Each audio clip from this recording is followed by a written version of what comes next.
جس نے آخرت کا سارا خوف دلوں سے نکال لیا اور آخرت کا خوف نہیں ہوگا تو عمل درست نہیں ہوگا، پھر عشق رسول وہ شکل اختیار کرے گا۔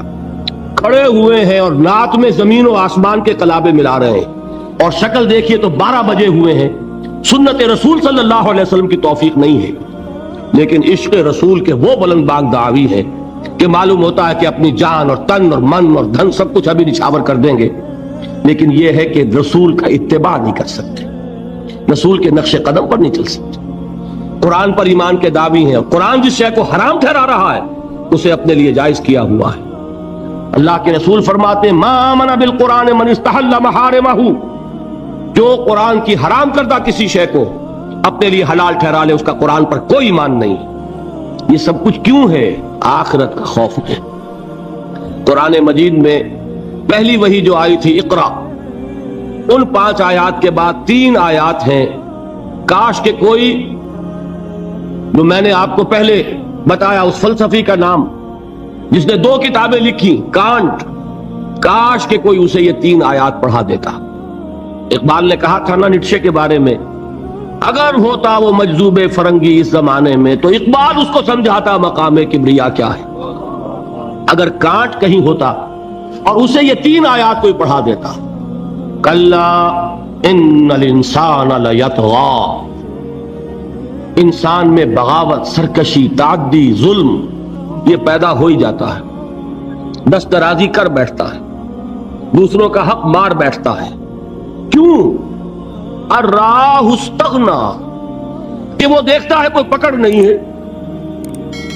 اگر میں انگارہ ہاتھ میں پکڑوں ہاتھ جل جائے گا، اگر زبان پر رکھوں زبان جل جائے گی، جھوٹ بولوں کچھ نہیں ہوگا، چھالا بھی نہیں پڑے گا، جلنا تو بہت دور کی بات ہے۔ میں حرام خوری کر رہا ہوں، مجھے کوئی تکلیف نہیں پہنچ رہی، پھل رہا ہوں، پھول رہا ہوں، پھیل رہا ہوں، میری عزت بڑھ رہی ہے، لوگ میرے سے جھک کر مل رہے ہیں، سب کو معلوم ہے کہ حرام سے کما رہا ہوں، سب کو معلوم ہے اسمگلر ہوں، سب کو معلوم ہے بلیک مارکیٹیئر ہوں، لیکن پیسہ ہے میرے پاس، بڑے بڑے لوگ آتے ہیں، علماء آتے ہیں اور وہ مجھ سے ہاتھ ملاتے ہیں، تو مجھے کیا ضرورت پڑی ہے کہ میں حرام خوری چھوڑوں؟ ہے نا یہ بات؟ دنیا میں ان افعال کا نتیجہ نہیں نکل رہا۔ یہ ہے وجہ کہ جس کی وجہ سے انسان سرکشی میں، تعدی میں، ظلم میں، غلط کاری میں، حرام خوری میں بڑھتا چلا جاتا ہے۔ اس کا علاج کیا ہے؟ ان الی ربک الرجعی، یقیناً تیرے رب کی طرف لوٹ کر جانا ہے۔ دیر ضرور ہے، اندھیر نہیں ہے، بدلہ مل کر رہے گا، ہر ایک کو اپنے کیے کا پورا پورا بدلہ۔ ایک میں آپ کو خطبہ سناتا ہوں نہج البلاغہ کا، جو بھی مرتب ہے اس نے حضور کے کچھ خطبات بھی جمع کیے ہیں۔ حضور کا ایک سادہ سا خطبہ ہے، اس سے آپ کو اندازہ ہوگا ایمان بالآخرہ پر کس درجے حضور نے زور دیا ہے۔ واللہ لتموتن کما تنامون، خدا کی قسم تم سب کے سب مر جاؤ گے جیسے روزانہ رات کو سو جاتے ہو۔ ثم لتبعثن کما تستيقظون، پھر تمہیں اٹھا لیا جائے گا جیسے روزانہ صبح کو بیدار ہو جاتے۔ ثم لتحسبن بما تعملون، پھر تمہارا حساب کتاب لیا جائے گا ان اعمال کا جو کر رہے ہو۔ ثم لتجزون بالاحسان احسانا وبالسوء سوءا، اور پھر تمہیں لازماً بدلہ مل کر رہے گا، بھلائی کا بھلا بدلہ اور برائی کی بری سزا۔ اور وہ کیا ہے؟ وَإِنَّهَا لَجَنَّةٌ أَبَدًا أَوْ لَنَارٌ أَبَدًا، یا آگ ہے ہمیشہ ہمیش کے لیے اور یا جنت ہے ہمیشہ ہمیش کے لیے۔ یہ زور ہے کلام نبوی میں اس ایمان بالآخرہ کے لیے۔ قرآن مجید میں آپ دیکھیں گے آخری پارے کی وہ صورتیں جو ابتدا میں نازل ہوئی ہیں، سارا زور آخرت پر۔ القارعہ ما القارعہ وما ادراک ما القارعہ یوم یکون الناس کالفراش المبثوث وتکون الجبال کالعہن المنفوش فاما من ثقلت موازینہ فهو فی عیشۃ راضیہ واما من خفت موازینہ فامہ ہاویہ وما ادراک ما ہی نار حامیہ۔ میں ایک مثال دے رہا ہوں، الحاقہ ما الحاقہ وما ادراک ما الحاقہ اما یتساءلون عن النبأ العظیم الذی هم فیہ یختلفون کلا سیعلمون ثم کلا سیعلمون۔ سارا زور آخرت پر ہے، اس لیے کردار بنتا ہے اس آخرت پر یقین کے نتیجے۔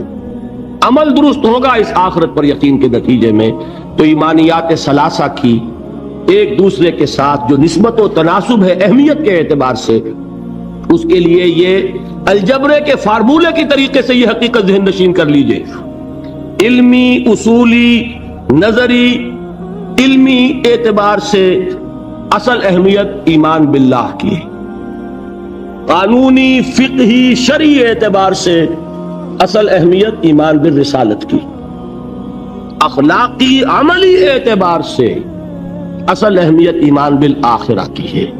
یہ میرا گفتگو کا 5واں باب ختم ہوا۔ اب ہے اہم ترین باب، 6واں باب، ایمان کے 2 درجے۔ یوں تو ایمان کے درجات بے شمار، ایک ایمان میرا اور آپ کا، ایک ایمان ابو بکر اور علی کا رضی اللہ تعالی عنہما، کوئی نسبت و تناسب ہے؟ کتنے درجے ہوں گے؟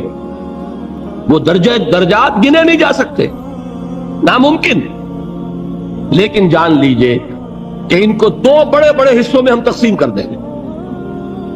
ایک ایمان ہے قانونی ایمان، اسی کے لیے ایک اصطلاح ہے اسلام۔ ایک ایمان ہے حقیقی ایمان، جس کے لیے ایک دوسرا لفظ ہے یقین۔ ان 2 چیزوں کو علیحدہ علیحدہ سمجھ لیجیے۔ دیکھیے، تصدیق میں نے کہا تھا ایمان کے معنی تصدیق ایک ہے زبان سے، ہاں آپ صحیح کہہ رہے ہیں، آپ اللہ کے رسول ہیں، میں نے مان لیا جو خبر آپ دے رہے ہیں، میں نے قیامت کو مانا، بعث بعد الموت کو مانا، اللہ کو مانا، اس کے اسماء کو مانا، اس کی صفات کو مانا، میں گواہی دیتا ہوں اشہد ان لا الہ الا اللہ واشہد ان محمد رسول اللہ۔ یہ کیا ہے؟ اقرار باللسان۔ اس کا نتیجہ کیا نکلا؟ کوئی ہندو ہو، سکھ ہو، پارسی ہو، عیسائی ہو، بدھ مت کا ماننے والا ہو، پھر یہ چوڑا ہو، چمار ہو، کسے باشد، آج یہ جملہ زبان سے نکالے، وہ دفعتاً کیا ہو گیا؟ مسلمان۔ کوئی یہاں لمبا چوڑا سفر نہیں ہے، مسلمان ہونے کے لیے کوئی لمبے چوڑے ریچولز نہیں ہے، کوئی لمبی چوڑی رسومات کا سلسلہ نہیں ہے۔ جو شخص یہ کہہ دے اور اقرار باللسان، ہم اسے مسلمان مان لیں، الا یہ نوٹ کر لیجئے، مغالطہ ہو جاتا ہے بعض لوگوں کو، الا یہ کہ بعد میں یہ معلوم ہو کہ وہ کوئی ایسی بات بھی مانتا ہے جو اسلام کی یا حضور کی دی ہوئی بنیادی تعلیمات کے خلاف ہے۔ جب یہ معلوم ہوگا تو ہم کہیں گے نہیں بھائی تم مسلمان نہیں ہوئے، اس کا نام تکفیر ہے، پھر اس کو کافر قرار دیا جائے گا۔ مثال دوں آپ کو، ایک شخص کہتا ہے اشہد ان لا الہ الا اللہ واشہد ان محمد رسول اللہ، ہو گیا مسلمان۔ بعد میں کہتا ہے میں نے آخرت کا اقرار کب کیا تھا؟ میں نے تو اللہ کو مانا، رسول کو مانا، یہ آخرت تو میں نے نہیں مانی۔ اب کیا کہیں گے آپ؟ اس کو مسلمان مانیں گے کہ نہیں؟ یہ تکفیر ہے۔ جب تک ہمیں معلوم نہیں کہ وہ آخرت کا منکر ہے، صرف کلمہ شہادت کی بنیاد پر اسے مسلمان مانا جائے گا۔ لیکن جب معلوم ہوا کہ وہ آخرت کا منکر ہے، اب اس کی تکفیر ہو جائے گی کہ نہیں تو مسلمان نہیں ہو، کافر۔ بالکل اسی طرح جب تک ہمیں معلوم نہیں کہ کوئی شخص جو کلمہ شہادت پڑھ رہا ہے وہ ختم نبوت کا منکر ہے، اس وقت تک وہ مسلمان مانا جائے گا۔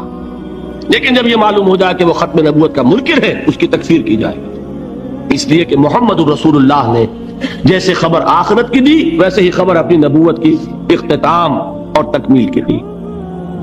تو یہ جو ہے اسلام یا ایمان قانونی، اس کا تعلق ہے اقرار باللسان سے۔ اس کی بنا پر ہم دنیا میں کسی کو مسلمان مانتے ہیں، لیکن ایک ہے تصدیق دل سے۔ سمجھ رہے ہیں بات؟ یہ دل سے تصدیق ہوگی تو حقیقی ایمان ہوگا۔ اگر دل سے تصدیق نہیں ہے، زبان سے تصدیق ہے، تو اسلام تو ہو جائے گا، ایمان نہیں ہوگا۔ بات سمجھ میں آئی؟ تو ایک ایمان کا قانونی درجہ ہے۔ اچھا، دل کی تصدیق کی بات ایسی ہے، ہر شخص سمجھ سکتا ہے، اس کو ہم ویریفائی نہیں کر سکتے۔ آج تک بھی، آج کیا تاریخ ہے؟ 12 دسمبر 1985 تک بھی کوئی آلہ ہمارے پاس ایسا نہیں جس کے ذریعے سے ہم دل میں اسے اتار کر یہ دیکھ لیں کہ ایمان ہے کہ نہیں ہے. نہیں ہے نا. تو ایمان کی جو دنیا کا ایمان ہے اس میں دل کی بات زیر بحث نہیں آئے گی. بات سمجھ رہے؟ مجبوری ہے ہماری. We can't know it, we can't verify it. ہم نے کسی کے دل میں اتر کر نہیں دیکھا.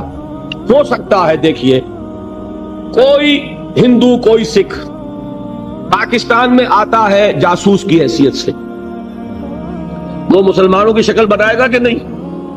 داڑھی بھی رکھے گا, خوب نماز سیکھ کے آئے گا, خطرہ کرا کے آئے گا تاکہ کوئی آڑا وقت آئے اور ویریفیکیشن ہونے لگے تو میری آئیڈینٹی جو ہے مسلمان کی تسلیم ہو جائے. اور ہو سکتا ہے ہمارے ہاں بارڈر ایریاز میں کوئی امام مسجد بن کے بیٹھا ہوا ہو اور وہ ہندو جاسوس ہو. کیا اس کے دل میں ایمان ہے؟ نہیں, وہ بنا ہوا مسلمان ہے, لیکن ہمیں مسلمان ماننا پڑے گا. کیوں؟ unless you can prove it otherwise. آپ کے پاس کیا ثبوت ہے؟ ثبوت مل جائے گا تو آپ اسے پکڑ کر جیل میں ڈال دیں گے جاسوسی کے جرم میں. لیکن یہ کہ جب تک آپ کے پاس کوئی ثبوت نہیں ہے you will have to accept him as a Muslim. اس لیے کہ مسلمان ہونے کے لیے قانونی طور پر ایمان کا تقاضا پورا کرنے کے لیے صرف اقرار باللسان ہے.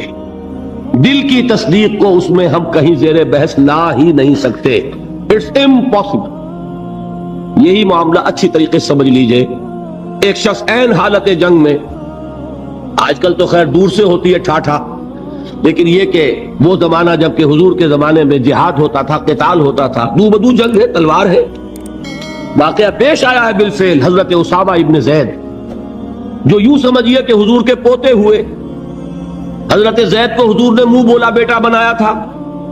وہ تو جب سورہ احزاب نازل ہوئی اور اللہ نے فرمایا کہ اسلام میں کوئی منہ بولا بیٹا نہیں ہے, لوگ انہیں کہا کرتے تھے زید ابن محمد.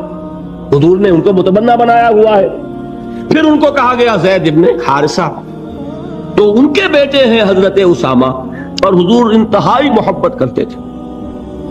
ان کا یہ واقعہ ہوا, ایک جنگ میں ایک کافر کے ساتھ مقابلہ ہوا. حضرت اسامہ نے جبکہ بالکل وہ زد میں آ گیا, تلوار ان کی اٹھی ہوئی تھی, اس نے فوراً کلمہ پڑھ دیا اشہد ان لا الہ الا اللہ واشہد ان محمد رسول. اب ان کے لیے ایک پرابلم ہو گیا, تلوار چلے یا نہ چلے. انہوں نے یہی سمجھا کہ یہ صرف جان بچانے کے لیے ہیلا کر رہا ہے, بہانہ کر رہا ہے. تلوار نہیں روکی, گردن اڑا دی. لیکن دل میں ایک دغدغہ بھی رہا کہ یہ بات پتہ نہیں میں نے صحیح کی غلط کی. حضور کی خدمت میں خود پیش کیا معاملے کو. حضور نے فرمایا اسامہ کلمہ شہادت کے ہوتے ہوئے تمہاری تلوار کیسے چلی؟ عرض کیا حضور اس نے صرف جان بچانے کے لیے کلمہ پڑھا. حضور نے اس کی نفی نہیں کی, لیکن یہ فرمایا کہ اسامہ قیامت کے دن کیا جواب دو گے جب کلمہ شہادت تمہارے خلاف استغاثہ لے کر آئے تھے. اس کلمہ شہادت اور قانونی ایمان کی یہ اہمیت ہے. اور مثال سننی چاہتے ہیں؟ قصر خلافت کا محاصرہ کیا ہوا ہے.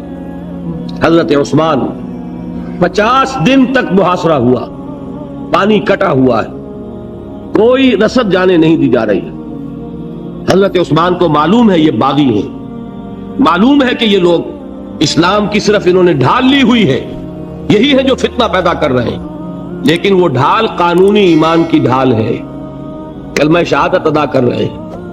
کوئی جرم ابھی ثابت نہیں ہو سکا. ابھی تو انہوں نے قتل نہیں کیا حضرت عثمان کو, شہید نہیں کیا, تو کسی جرم کے وقوع میں آنے سے پہلے اس کی سزا کیسے دے؟ حضرت عثمان کا جو فیصلہ تھا, بعض لوگ ناسمجھ لوگ, کم سمجھ لوگ, بلکہ میں سمجھتا ہوں کہ نیتوں میں فطور ہے جو یہ کہتے ہیں کہ حضرت عثمان نے یہ بڑا غلط کیا, بڑی کمزوری دکھائی. معاذ اللہ ثم معاذ اللہ. یہ وہی تو بات ہے. حضرت عثمان تلوار کیسے اٹھائیں جبکہ وہ کلمہ شہادت کی ڈھال رکھتے ہیں؟ کیا کہا تھا انہوں نے کہ میں ہرگز اپنی تلوار کو کسی کلمہ گو کے خون سے رنگین کرنے کے لیے تیار نہیں. یہ مجھے شہید کرنا چاہتے ہیں کر دیں, لیکن میں اپنی جان کے تحفظ میں کسی کلمہ گو کا خون نہیں بہاؤں گا. اس لیے کہ یہ کلمے کی ڈھال بہت بڑی ڈھال ہے, جس کو کہ حضرت اسامہ حضور فرما رہے ہیں کہ اسامہ کیا جواب دو گے قیامت کے دن جب یہ کلمہ شہادت تمہارے خلاف استغاثہ لے کر آئے؟ یہ ہے اس قانون کی اہمیت. قانونی ایمان اس دنیا میں انتہائی اہمیت کا حامل ہے. حضور نے فرمایا کہ ایک مسلمان کی جان اور اس کی آبرو اللہ کی نگاہوں میں اتنی محترم ہے جتنا کعبہ. یہ تو آج ہمارا حال ہو چکا ہے کہ مسلمان کے خون سے خنجر آلودہ کر رہا ہے، مسلمان کی گردنیں کاٹ رہا ہے. ہمارے ہاں بڑی جنگوں کو چھوڑیے جو ہو رہی ہے اس وقت، آپ دیکھیں گے کہ ہمارے ہاں ہمارے ممالک میں خاص طور پر پاکستان میں چند ٹکوں کے لیے انسانی جان لی جا رہی ہے. چھوٹے چھوٹے جھگڑے، چند روپے کا جھگڑا ہے اور انسانی جان لے لی گئی، جس کو حضور نے فرمایا کہ اس کا احترام اللہ کی نگاہ میں بالکل اتنا ہے جتنا کعبے کا احترام. یہ ہے اس قانونی اسلام کی اہمیت. لیکن یہ جان لیجئے اس قانونی ایمان کا عمل دخل صرف اس دنیا تک ہے. آخرت میں سابقہ پیش آئے گا اس ہستی سے جو ہماری طرح لاچار نہیں ہے، وہ دلوں کے حال کو جانتی ہے، علیم بذات الصدور ہے، وہ جانتی ہے یعلم ما تسرون وما تعلنون. اللہ تو جانتا ہے جو کچھ تم ظاہر کرتے ہو اور جو کچھ تم چھپاتے ہو. واللہ علیم بذات الصدور، وہ تمہارے سینوں کی کیفیت کو جانتا ہے. لہذا یہ قانونی ایمان کیا مانی؟ اگر صرف اقرار باللسان ہے اور تصدیق بالقلب نہیں ہے، یہ ایمان دنیا میں معتبر ہوگا، دنیا میں ایک مسلمان کی حیثیت سے تسلیم کرا لے گا. اس کو تمام لیگل رائٹس، تمام constitutional rights of a Muslim in an Islamic state, تمام legal and moral rights of a Muslim in an Islamic society, he will be entitled to everything. ہر حق اسے حاصل ہے. لیکن آخرت میں معاملہ ہوگا اس ایمان حقیقی کی بنیاد پر جو قلبی تصدیق کے ساتھ. تصدیق ہے تو مومن قرار پائے گا، تصدیق قلبی نہیں ہے تو مومن نہیں قرار پائے گا. یہ البتہ ہے اس تصدیق قلبی کے مدارج ہوں گے. یقین کی گہرائی جیسا کہ میں عرض کر چکا، کہاں ابو بکر اور علی اور عمر اور عثمان اور طلحہ اور زبیر، کہاں سلمان فارسی، کہاں ابو ذر، کہاں ان کا ایمان، کہاں ہم میں سے کسی کا ایمان. زمین و آسمان کا فرق ہوگا. لیکن بیسیکلی تصدیق بالقلب ہوگا تو آخرت میں ایمان جو ہے تسلیم کیا جائے گا. اور اگر تصدیق بالقلب نہیں ہے تو دنیا میں چاہے وہ مسلمانوں کا بڑا لیڈر مانا جاتا ہو، وہ مسلمانوں کا رہنما تسلیم کیا جاتا ہو، یہاں کے سینسس کے رجسٹرز میں اس کا مذہب اسلام لکھا گیا ہو، کتنی ہی بڑی سے بڑی سند لے کر وہ چلا جائے اور آپ اس کے کفن میں بھی رکھ دیں کہ یہ دنیا میں مسلمان مانا جاتا تھا، اور مسلمان ہی نہیں مسلمانوں کا قائد اور رہنما مانا جاتا تھا. یہاں کی ساری سندیں اور یہاں کے ساری سینسس رپورٹس وہاں جو ہے پرے کاہ کے برابر وقت نہیں رکھتی. وہاں تو ایمان ہوگا دل کا تو ایمان ہوگا تسلیم. اور اگر تصدیق قلبی نہیں ہے تو اقرار باللسان کی بنیاد پر کوئی شخص وہاں مومن نہیں مانا جاتا. یہی وجہ دیکھیے اس ایمان مجمل کے الفاظ کو پھر دہرائیے، کتنے جامع الفاظ ہیں. میں خراج تحسین ادا کرتا ہوں اس عالم کو کہ جس نے یہ الفاظ مرتب کیے، اس لیے کہ یہ الفاظ حدیث میں نہیں ہیں، یہ کسی بہت بڑے عالم اور امام، میں تحقیق نہیں کر سکا کس کے ہیں، لیکن یہ کہ کوئی بہت گہرا جو معرفت ہے دین کی، دین کا فہم جس کو کہ تفقہ فی الدین کہا گیا ہے، ایک ان ڈیپتھ انڈرسٹینڈنگ آف دین جن کو حاصل تھی، وہی یہ لفظ متعین کر سکتا ہے. آمنت باللہ کما ہوا باسمائہ و صفاتہ وقبلت جمیع احکامہ. آگے کیا ہے؟ اقرار باللسان و تصدیق بالقلب. میں زبان سے اقرار کر رہا ہوں، دل سے تصدیق کر رہا ہوں. دونوں چیزیں ہیں تو قانونی ایمان بھی مہیا ہو گیا، حقیقی ایمان بھی مہیا ہو گیا. اور اگر یہ دونوں چیزیں نہیں ہیں، صرف اقرار باللسان ہے تو وہ دنیا میں مسلمان سمجھا جائے گا. اگر تصدیق قلبی نہیں ہے آخرت میں وہ مومن شمار نہیں ہوگا. اچھا ایک اور شکل بھی ہو سکتی ہے، ہو سکتا ہے تصدیق بالقلب ہو لیکن اقرار نہ کرے. یہاں وہ شخص بھی یہاں مسلمان نہیں مانا جائے گا. وہاں کا معاملہ اللہ کے حوالے ہے، وہ انڈیویجول کیس ہے، اللہ تعالیٰ جیسے چاہے اس سے معاملہ کرے. لیکن یہاں مسلمان اور مومن منوائے جانے کے لیے اقرار باللسان لازمی ہے.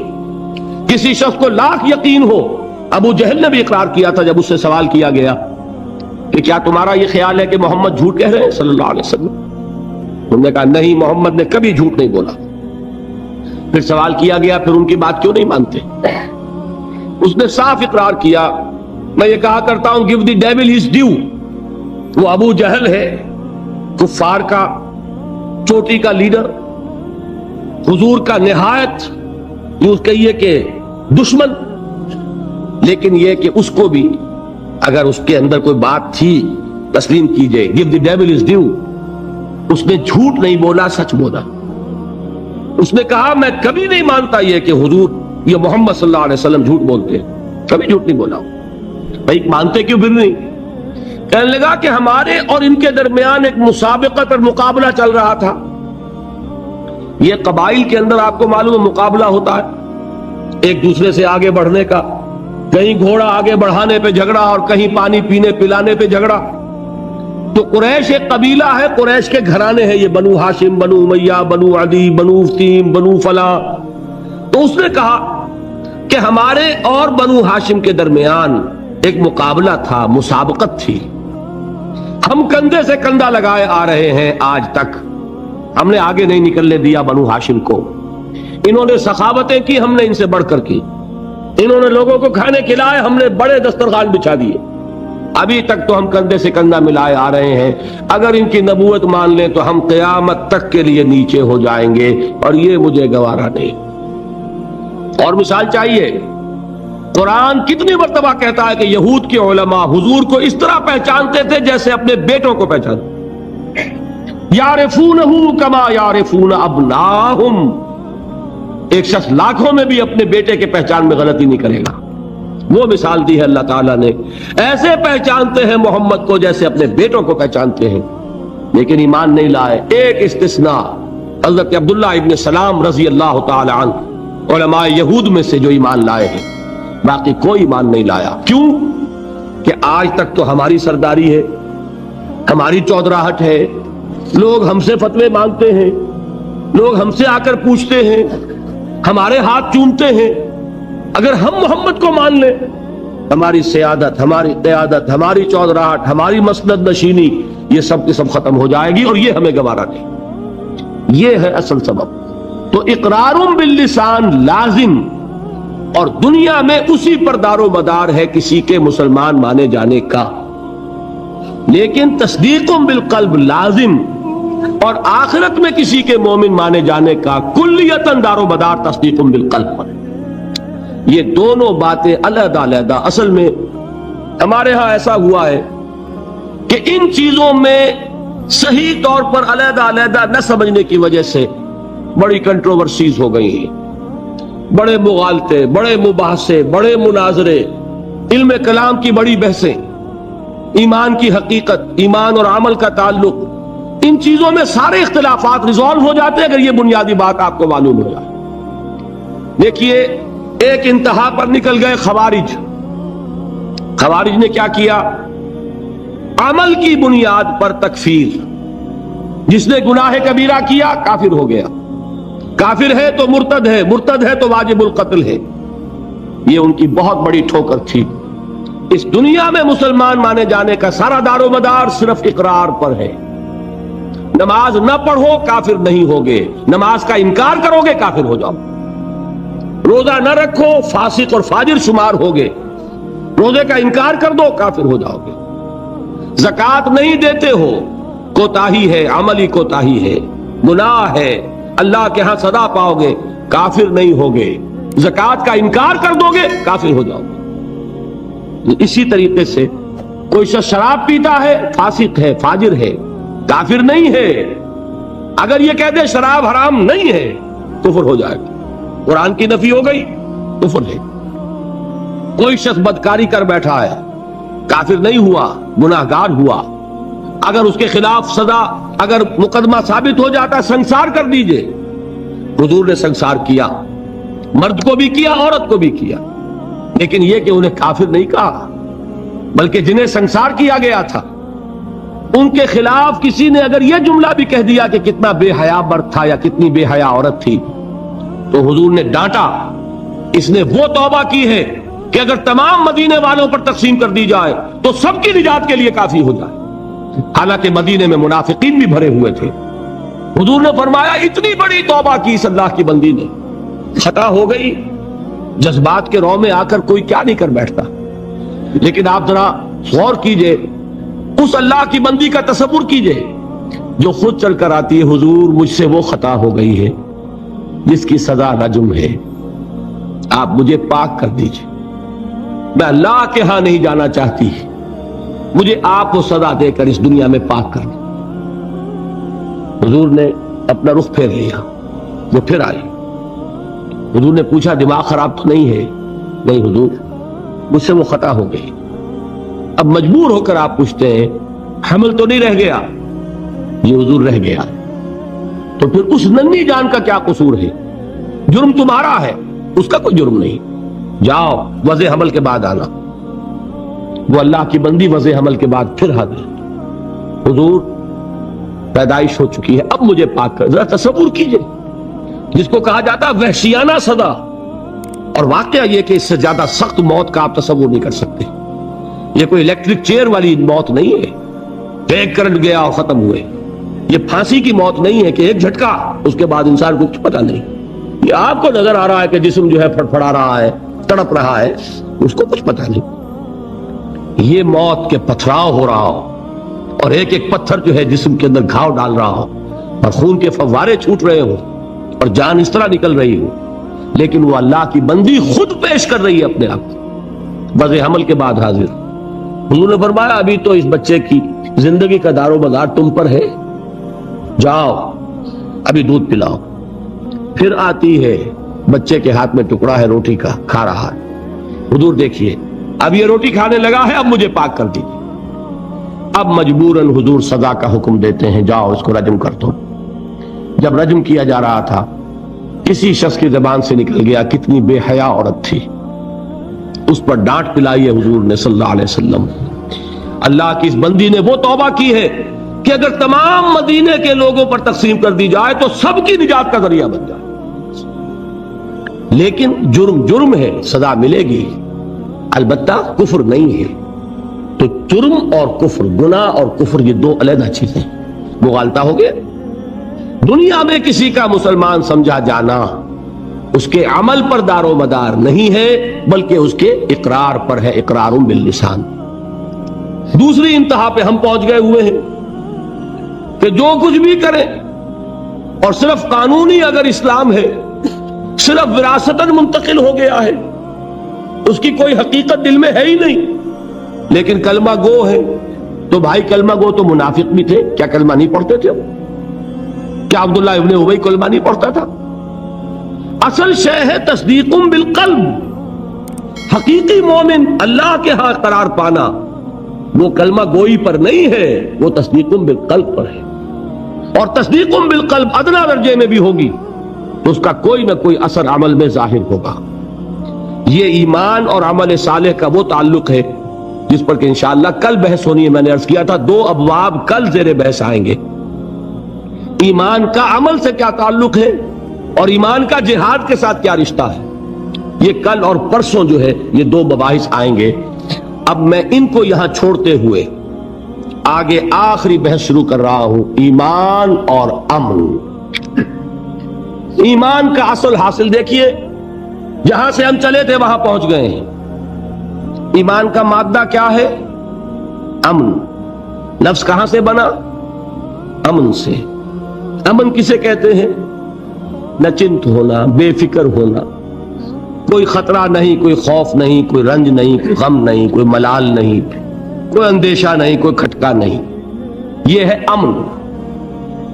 ایمان کا اصل حاصل جو انسان کو حاصل ہوتا ہے، اگر ایمان حقیقی موجود ہو، وہ امن ہے، وہ سکون ہے، وہ اطمینان ہے، وہ اندرونی سکون، اندرونی امن، قلبی اطمینان، الا بذکر اللہ تطمئن القلوب، یہ ایمان کا اصل حاصل۔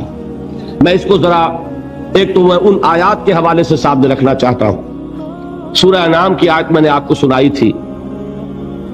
سورہ انعام میں ایک مومن اور ایک مشرک، دو گروہوں کو سامنے رکھا گیا، پھر سوال کیا گیا ای الفریقین احق بالامن ان کنتم تعلمون۔ اے ہوش مندو، اے عقل والو، ذرا سوچو امن کا مستحق کون ہے ان دونوں گروہوں میں سے؟ ایک اللہ کا ماننے والا، توحید کا ماننے والا، آخرت کا ماننے والا، رسالت کا ماننے والا، ایک مشرک ہے، منکر ہے، کافر ہے، ملحد ہے۔ امن کسے حاصل ہوگا؟ سوال کیا گیا اور اب جواب خود دیا گیا، الذین آمنوا ولم یلبسوا ایمانہم بظلم اولئک لہم الامن وہم مہتدون۔ وہ لوگ جو ایمان لائیں اور اپنے اس ایمان میں شرک کی آمیزش نہ کریں۔ اب اس پر ایک مکمل تقریر میری ہونی ہے، وہ جو 17 تاریخ کی آپ کو بتائی گئی۔ شرک کسے کہتے ہیں، شرک کی اقسام کیا ہے، شرک کی قسمیں کیا ہیں، اس کا بھی بڑا محدود تصور ہے ہمارے ذہنوں میں۔ بہرحال اس پورے تصور کو اس وقت اپنے ذہن میں فرض کر کے جو شخص شرک سے بچ جائے اور ایمان رکھتا ہو وہ ہے امن کا حقدار، وَهُمُ الْمُهْتَدُونَ، اور وہ ہے ہدایت یافتہ، ہدایت پانے والے۔ ایمان اور امن کا یہ رشتہ ہے۔ ایک اور حوالے سے اس کو ذہن میں بٹھا لیجئے، جب آپ نئے مہینے کا چاند دیکھتے ہیں، ہلال دیکھتے ہیں، تو کیا دعا مانگتے ہیں؟ اگر اللہ نے توفیق دی ہے، اگر آپ نے یاد کی ہے دعائے مسنونہ، کیا الفاظ ہیں؟ اللہم اہلہ علینا بالامن والایمان والسلامت والاسلام۔ اے اللہ، یہ مہینہ جو اس چاند کے ساتھ چڑھ رہا ہے، شروع ہو رہا ہے، طلوع ہو رہا ہے، اے اللہ اس مہینے کو ہمارے لیے امن اور ایمان اور سلامتی اور اسلام کا ذریعہ بنا۔ معلوم ہوا امن کا تعلق ایمان سے اور سلامتی کا تعلق اسلام سے۔ اب قرآن کی ایک آیت اور حضور کی یہ دعائے مسنونہ اس ایمان اور امن کے تعلق کو جس طرح واضح کر رہی ہے، اس کو سامنے رکھ کر بات سمجھیے عقلاً۔ اس کو قرآن مجید میں سورہ حامیم السجدہ میں بیان کیا گیا، ان الذین قالوا ربنا اللہ ثم استقاموا تتنزل علیہم الملائکہ الا تخافوا ولا تحزنوا وابشروا بالجنۃ التی کنتم توعدون۔ جو لوگ اللہ پر ایمان لائیں، کہیں کہ ہمارا رب اللہ ہے، پھر اس پر جم جائیں، ان پر فرشتوں کا نزول ہوتا ہے، نہ کوئی غم کرو نہ خوف، خوشیاں مناؤ جنت کی جس کا تم سے وعدہ کیا گیا تھا۔ اللہ کی ربوبیت پر اطمینان جب انسان کو ہو جاتا، میرا رب اللہ ہے، ربی اللہ، انسان کے لیے نہ کوئی کھٹکا، نہ کوئی خطرہ، نہ کوئی خوف، نہ کوئی حزن۔ جو کچھ ہو رہا ہے کس کے اذن سے ہو رہا ہے؟ اللہ کے اذن سے۔ اللہ کے اذن کے بغیر پتہ تک نہیں ہلتا۔ یہ کوئی اندھا بہرا مادہ نہیں ہے جس سے مجھے کوئی خوف ہو۔ اندھا بھینسا چلا رہا ہو، اس سے تو ڈرنے کا ہر انسان کو ڈرنا چاہیے، نہ معلوم کس کو ٹکر مار دے۔ لیکن نہیں، اس کائنات کو چلانے والا ایک سمیع و بصیر خدا ہے، وہ جو میرا دوست ہے، میرا ولی ہے۔ اللہ ولی الذین آمنوا یخرجہم من الظلمات الی النور۔ اللہ اہل ایمان کا ولی ہے، ساتھی ہے، پشت پناہ ہے، مددگار ہے، حمایتی ہے۔ بتائیے جسے یقین ہو جائے کہ اللہ میرا مددگار، اللہ میرا محافظ، اللہ میرا پشت پناہ، اللہ میرا حمایتی، اس کے لیے کوئی خوف ہوگا؟ اس سے کوئی ڈر ہوگا؟ میں مثال دیا کرتا ہوں ایک بہت سادہ، پنجاب کے دیہات کی۔ تو بڑا چودھری ہے اور کوئی غریب کسان ہے۔ اس غریب کسان کی کہ جانوروں کو ہر وقت اندیشہ ہوگا چوری کا، کوئی میری بھینس کھول کر نہ لے جائے، کوئی میرا بیل کھول کر نہ لے جائے۔ لیکن جس کے بارے میں یہ سب کو معلوم ہو کہ وہ جو بڑا چودھری ہے وہ اس کا دوست ہے، اس کی بچیا کو کوئی خوف ہوگا؟ اس کی بھینس پر کوئی ہاتھ ڈالے گا؟ اسے کوئی اندیشہ ہوگا؟ نہیں۔ کیوں؟ کہ وہ بڑا چودھری، بڑا اس کا یہاں کا سردار، جاگیردار، سب کو معلوم ہے وہ میرا دوست ہے، کوئی میرے خلاف اقدام نہیں کر سکتا۔ اس دنیا میں یہ چھوٹی سی بات اگر آپ کے دلی اطمینان اور سکون کا باعث بن سکتی ہے تو ذرا تصور کیجئے۔ میں لفظ تصور استعمال کروں گا صرف اس لیے کہ اس کا ہم جس کو کہتے ہیں ادراک اور شعور کر نہیں سکتے، اگر کے ساتھ کر سکتے۔ اگر یقین ہو کہ اللہ میرا مددگار اور یقین ہو کہ اللہ ہر آن میرے ساتھ ہے، پھر کوئی خوف؟ کس کا خوف؟ کوئی شے اللہ سے بالاتر ہے؟ کوئی قوت اس سے زیادہ طاقتور ہے؟ کوئی اس کے ارادے کو بدلنے والا ہے؟ کوئی اس کی مشیت کے آڑے آنے والا ہے؟ یہی بات ہے جو حضور نے فرمائی، یہ ایمان کا حاصل ہے لب لباب۔ کہ دیکھو اچھی طرح اس بات کو ذہن نشین کر لو، اگر تمام انسان مل کر تمہیں کوئی نقصان پہنچانا چاہے نہیں پہنچا سکتے، مگر جو کچھ اللہ نے لکھ دیا ہو، اور تمام انسان مل کر تمہیں کوئی نفع پہنچانا چاہے نہیں پہنچا سکتے مگر وہ شے جو اللہ نے طے کر دی۔ آپ پھر میں کہوں گا ذرا طاری کیجئے، اسے فرض کیجئے، اسے سوچئے۔ اگر اس حدیث پر ہمارا دل ٹھکا ہوا ہو تو کسی سے ڈر ہوگا؟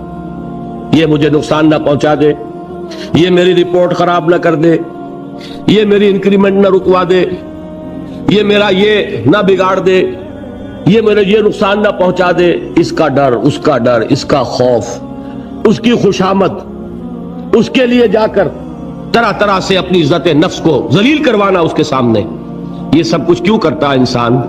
جب سمجھتا ہے کہ اس کے ہاتھ میں میرا کوئی نفع ہے، اس کے ہاتھ میں میرے لیے کوئی ضرر ہے، یہ مجھے کوئی گزن پہنچا سکتا ہے، یہ مجھے کوئی نقصان پہنچا سکتا ہے، یہ میرا کوئی کام بنا سکتا ہے، یہ میری کوئی ضرورت پوری کر سکتا ہے، اسی کا نام شرک ہے۔ جہاں آپ نے یہ سمجھا کہ غیر اللہ کے اندر کوئی طاقت موجود ہے، وہی شرک ہے۔ بتوں سے تجھ کو امیدیں، خدا سے نو امیدی، مجھے بتا تو صحیح اور کافری کیا ہے؟ شرک تو یہ ہے۔ جس پر بھی تمہیں یہ خیال ہے، کلمہ ہے یہ کلمہ سوم، لا حول ولا قوت الا باللہ، ذرا اس پر دل کو کبھی اگر آپ تصور کریں، پھر فرض کریں، دل ٹھک جائے اس پر، کوئی طاقت نہیں۔ یہی بات تھی جو شیخ عبد القادر جیلانی رحمت اللہ علیہ نے اپنی وصیت میں اپنے بچے سے کہی۔ 11ویں دینے والے ہیں، لیکن حضرت شیخ عبد القادر جیلانی کی وصیت اور تعلیمات کو کتنے لوگ ہیں کہ جانتے ہو؟ یہ جن مقامات تک پہنچے ہیں وہ کس چیز کی بدولت پہنچے؟ انہوں نے جو پیغام دیا وہ کیا تھا؟ اے میرے بچے، جس طریقے سے قرآن مجید میں حضرت لقمان کی نصیحتیں جو ہے نقل کر دی گئی ہیں، میں یہ عرض کروں گا بالفرض اگر قرآن حضرت عبد القادر جیلانی کے بعد نازل ہوا ہوتا تو شیخ عبد القادر کی یہ نصیحتیں بھی قرآن میں درج ہوتی۔ اتنی اونچی نصیحتیں ہیں۔ اے میرے بچے، اس حقیقت کو ذہن نشین کر لے، لا فاعل فی الحقیقت ولا مؤثر الا اللہ۔ اس کائنات میں نہ کوئی فاعل حقیقی ہے نہ مؤثر حقیقی ہے سوائے اللہ کے۔ کسی شے میں کوئی تاثیر نہیں اگر اللہ نہ چاہے۔ آگ جلا نہیں سکتی اگر اللہ نہ چاہے، پانی ڈبو نہیں سکتا اگر اللہ نہ چاہے، زہر ہلاک نہیں کر سکتا اگر اللہ نہ چاہے، کوئی چیز فائدہ نہیں پہنچا سکتی اگر اللہ نہ چاہے۔ تو در در پہ کیوں سر جھکاتے ہو؟ در در پر کیوں جبیں سائی کرتے ہو؟ سب کے سامنے کیوں ہاتھ پھیلاتے ہو؟ ایک اللہ سے مانگو، ایک اللہ کے سامنے زمین پر اپنی جبین رکھو۔ لا فاعل فی الحقیقت ولا مؤثر الا اللہ۔ نظر آتا ہے ہمیں کہ پانی پیاس بجھا دیتا ہے، پیاس بجھانے کی صلاحیت پانی میں نہیں ہے، اللہ کے اذن سے۔ کھانا بھوک مٹا دیتا ہے، بھوک مٹانے کی صلاحیت کھانے میں نہیں ہے، اذن رب میں ہے۔ دیکھیے یہی یقین تھا حضرت موسیٰ علیہ السلام کا واقعہ یاد کیجئے۔ سامنے سمندر آ گیا ہے، قوم دیکھتی ہے پیچھے کہ گرد و غبار کا طوفان ہے۔ معلوم ہوا کہ فرعون اپنے لشکر سمیت آ گیا ہے۔ لشکر جب چلتا تھا تیز رفتاری کے ساتھ تو گرد و غبار کا جو طوفان اٹھتا تھا اس کا تصور کیجیے، اور لمحہ بلمحہ وہ قریب آ رہا ہے۔ پوری قوم نے کیا کہا؟ اے موسیٰ انا لمدرکون، اے موسیٰ ہم کو پکڑے گئے۔ قرآن مجید نے تو یہاں وہ باتیں نہیں لکھی ہیں، لیکن تورات میں یہ درج ہے کہ بنی اسرائیل جھگڑنے لگے، دست و گریبان ہو گئے موسیٰ کے ساتھ۔ موسیٰ ہمیں یہاں مروایا لا کر، اس سے تو ہم ہی بہتر تھے، وہاں کھانے کو ملتا تھا، زندگی تو تھی، بیگار ہم کر رہے تھے، موت تو نہیں تھی۔ اب جو کچھ ہوگا اس کا تصور کرو، جس طریقے سے ہمارے ٹکڑے اڑائے جائیں گے۔ تو لڑ رہے ہیں حضرت موسیٰ علیہ السلام سے، یہ تورات کی تفصیل ہے۔ قرآن میں صرف اتنا آیا ہے، پریشان ہو کر انہوں نے کہا انا لمدرکون، موسیٰ ہم تو پکڑے گئے۔ اس وقت موسیٰ کا جواب کیا ہے؟ کلا ان معی ربی سیہدین، نہیں، میرے ساتھ میرا رب ہے، وہ راستہ دے گا۔ بتائیے کہاں راستہ نظر آ رہا ہے؟ یہ ہے ایمان بالغیب۔ راستہ نظر نہ آئے تب اللہ پر یقین ایمان ہے، جیب میں پیسے ہوں اور تب دل کو اطمینان ہے، تو ایمان کس پر ہوا؟ پیسے پر، اللہ پر نہیں۔ جب وسائل و ذرائع نہ ہو اور پھر یقین ہو کہ اللہ مسبب الاسباب ہے، وہ اسباب کا پابند نہیں ہے، وہ اسباب کا محتاج نہیں ہے، اسباب اس کے محتاج ہے۔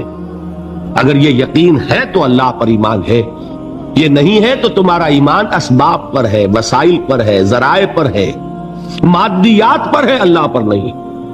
اس وقت کہاں راستہ تھا؟ کوئی راستہ تھا؟ سمندر ہے اور ادھر سے لشکر آ گیا ہے۔ کلا ان معی ربی سیہدین۔ اب دیکھیے ایمان کہہ دینا آسان ہے، ہوا معکم اینما کنتم، جہاں کہیں بھی تم ہوتے ہو اللہ تمہارے ساتھ ہوتا ہے، لیکن اس کا یقین قائم ہو جائے تو زمین و آسمان کا فرق واقع ہو جائے۔ یہی بات ہوئی حضور کے ساتھ۔ غار ہے، چھپے ہوئے ہیں محمد الرسول اللہ اور آپ کے وہ یار غار ابو بکر صدیق رضی اللہ تعالی عنہ۔ اقبال نے حضرت ابو بکر کی شان میں چند اشعار کہے صرف، لیکن واقعہ یہ ہے کہ بھاری بھاری نظموں پر اور قصیدوں پر بھاری ہے، طویل ترین نظمیں اور قصیدے ہوں ان پر بھاری ہے۔ ہمت ابو بکر کی ہمت جو ہے، کشت ملت را جو ابر، جیسے بارش سے کھیتی اپجتی ہے، ابو بکر کی ہمت اور عزیمت اس امت کو اسی طرح سینچنے والی ہے۔ ثانیے اسلام و غار و بدر و قبر، وہ دوسرے تھے اسلام میں، دوسرے پہلے کون تھے؟ انا اول المومنین، حضور فرماتے ہیں سب سے پہلا ایمان لانے والا میں، دوسرے ابو بکر۔ ویسے ہمارے ہاں یہ چلتا ہے اختلاف، حضرت علی پہلے ہیں کہ حضرت ابو بکر پہلے ہیں، لیکن اس میں بڑی خوبصورت تطبیق قائم کی ہے علماء نے، اور بہت صحیح ہے۔ چار کے بارے میں فیصلہ ہی مت کرو کہ کون پہلے، ان کی ایک عجیب تقسیم کر دی ہے۔ آزاد مردوں میں، بالغ مردوں میں سب سے پہلے ابو بکر، بچوں میں سب سے پہلے علی، خواتین میں سب سے پہلے خدیجہ، اور غلاموں میں سب سے پہلے زید ابن حارثہ۔ بڑی پیاری تقسیم ہے، یہ چاروں ہی پہلے ہیں، ہر ایک کے لیے اولیت ہے۔ اور واقعہ یہ ہے کہ اگر زمانی اعتبار سے تعین ہوگا تو پہلے خدیجۃ الکبریٰ آئیں گی رضی اللہ تعالی عنہ۔ کسی اور سے بات کرنے کی نوبت بعد میں آ سکتی ہے، پہلے تو اہلیہ محترمہ سے بات ہوئی، آتے ہی پہلی وحی ہوئی ہے، ابھی تبلیغ کا حکم نہیں تھا۔ کس کو بتایا واقعہ؟ ابھی اپنی نبوت کی تبلیغ کا تو حکم ہی نہیں آیا۔ واقعہ کس کا ہے؟ وہ خدیجہ کا ہے۔ جب کہا ہے کہ خشیت علی نفسی، مجھے اپنی جان کا اندیشہ ہے، تو کیا جواب دیا خدیجہ نے رضی اللہ تعالی عنہا؟ وہ صدیقۃ الکبریٰ ہے۔ صدیقات جو ہے خواتین، ان میں چوٹی پر خدیجۃ الکبریٰ ہے رضی اللہ تعالی عنہا۔ اور صدیق جو مرد ہیں ان میں صدیق اکبر ہے ابو بکر صدیق رضی اللہ تعالی عنہ، لیکن صدیقات میں چوٹی پر۔ جب حضور نے فرمایا خشیت علی نفسی، کیا فرمایا، کیا عرض کیا، کیسے تسلی دی؟ نہیں نہیں، اللہ آپ کو ضائع نہیں کرے گا، آپ غریبوں کے ہمدرد ہیں، آپ مساکین کے تکالیف رفع کرنے والے ہیں، آپ بیواؤں کی سرپرستی کرتے ہیں، آپ مسافروں کی خدمت کرتے ہیں، اللہ آپ کو ضائع نہیں کرے گا۔ یہ یقین ہے اس خاتون کے اندر۔ خیر وہ ایک علیحدہ بات ہو جائے گی۔ میرے دل پر حضرت خدیجہ رضی اللہ تعالی عنہ کی شخصیت کا بڑا گہرا نقش ہے، جو وہ کوئی اور ہی وقت اور موقع ہوا تو بیان ہوگا۔ بہرحال اقبال نے ایک مصرے میں جو 4 اولیتیں جمع کر دی ہیں، ہمتیں او کشت امت را چو ابر، ثانی اسلام و غار و بدر و قبر۔ اسلام میں حضور کے بعد پہلے کون؟ ابو بکر۔ غار میں حضور کے ساتھ کون؟ ابو بکر۔ بدر کی رات اللہ کا رسول سر بسجود، وہ جھاڑ وہ گھاس پھوس کی جو جھوپڑی بنائی گئی تھی، اور وہاں تلوار ننگی لے کر پہرا دینے والا کون؟ ابو بکر۔ اور اس حجرہ عائشہ میں محمد کے بعد سب سے پہلے دفن ہونے والا کون؟ ابو بکر رضی اللہ تعالی عنہ صلی اللہ علیہ وسلم۔ وہ جو معاملہ میں سنا رہا تھا غار ثور کا، حضرت ابو بکر بھی حضور کے خیال سے لرز گئے ہیں۔ آپ کو یاد ہوگا کہ جا کر پہلے تمام جتنے سوراخ تھے انہیں بند کیا ہے، ایک سوراخ رہ گیا تھا جس کو بند کرنے کے لیے کوئی کپڑا نہیں تھا، وہاں اپنی ایڑی رکھی ہے، تب کہا ہے حضور سے تشریف لائیے، اور اپنے زانو پر حضور کو لٹایا ہے، اور وہاں کسی موذی جانور نے کاٹا ہے، حضور کی آنکھ لگ گئی تھی اس وقت، اس بل کے اندر جو بھی بچھو ہے کیا ہے واللہ عالم، اس نے کاٹا ہے، اس کی تکلیف کی وجہ سے ابو بکر کی آنکھوں سے آنسو ٹپک گئے ہیں، حضور کے چہرے مبارک پر پڑے ہیں، تو حضور جاگے ہیں، معاملہ کیا ہے؟ ایڑی نہیں ہٹائی وہاں سے، مبادا وہ جانور وہاں سے نکل کر محمد الرسول اللہ کو کوئی گزن پہنچا دے، ابو بکر کی ایڑی ہے، جس طرح چاہے کھا لے، ختم کر دے، جان نکل جائے تب کوئی آنچ آئے محمد پر تو آئے، لیکن جیتے جی نہیں۔ وہ ہے ابو بکر حضور کے خیال سے۔ اس وقت حضور نے پھر اپنا لعاب دہن لگایا ہے، اور اس اگر آپ کو ہماری ویڈیو اچھی لگی ہو تو ہمارے چینل کو سبسکرائب ضرور کریں۔ ڈاکٹر اسرار احمد رحمت اللہ علیہ کی وفات کے لیے سورہ فاتحہ پڑھ کر کامنٹ میں آمین لکھیں۔ شکریہ۔